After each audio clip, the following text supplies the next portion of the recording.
Welcome back, everyone. Well, we're in the middle of October, which means it's prime time for pumpkin picking season. We discuss that in tonight's Mom to Mom. It's pumpkin picking time, and we're going to help you pick the best pumpkin in the patch. Hey moms, we're here at one of my favorite places, the pumpkin patch. I've got Kevin Evans here.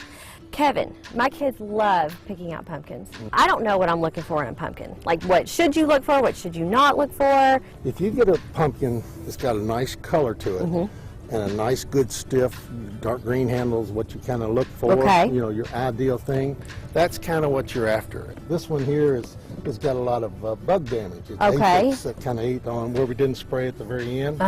And like this last one here you see, it's compared to these, it's a lighter color. The stem's all wiry, and that's what you really want to avoid. So you're after that nice hard shell. Yeah. If you've got a nice dark stem that's solid, even if it's, you know, faded out some, if it's solid, that gives you a good idea, you know, the insides are pretty good. Right, so it all boils down to firmness here and firmness here. Yes, and a little luck.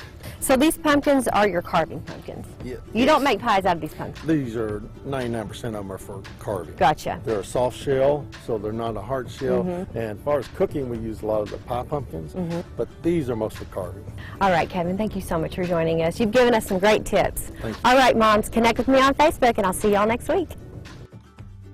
Mom to Mom is brought to you by Preferred Pediatrics, seeing children and youth of all ages at physicians and surgeons across from Gilmore Hospital in Amory. Well, we might be in the prime of pumpkin picking time, but what happens to all of those pumpkins after fall comes and goes? Our Cash Matlock went to a local pumpkin patch to find out. He now joins us in the studio with more.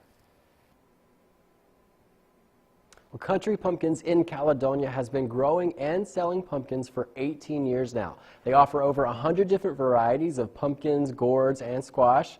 But what happens when the rush to buy pumpkins comes to an end? Well, the answer may surprise you. I like the colorful ones because original pumpkins are like just original, and colored pumpkins are more fun. Country Pumpkins in Caledonia was swarming with people from all over on Sunday, and they all wanted one thing: pumpkins. We've had a really good crop.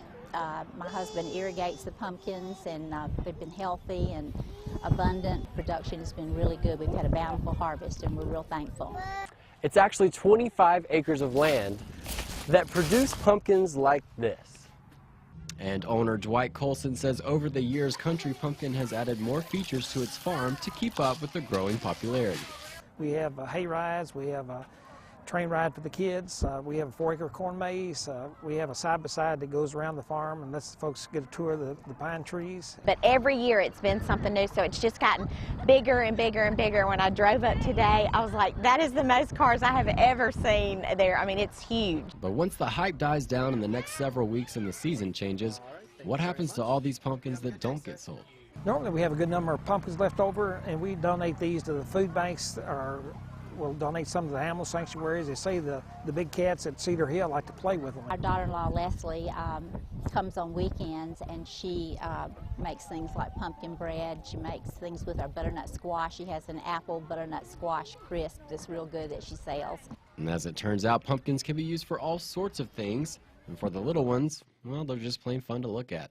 I like the smaller ones that are like colored bluish, kind of. Well, Country Pumpkins is open until Sunday, November 4th. Jory?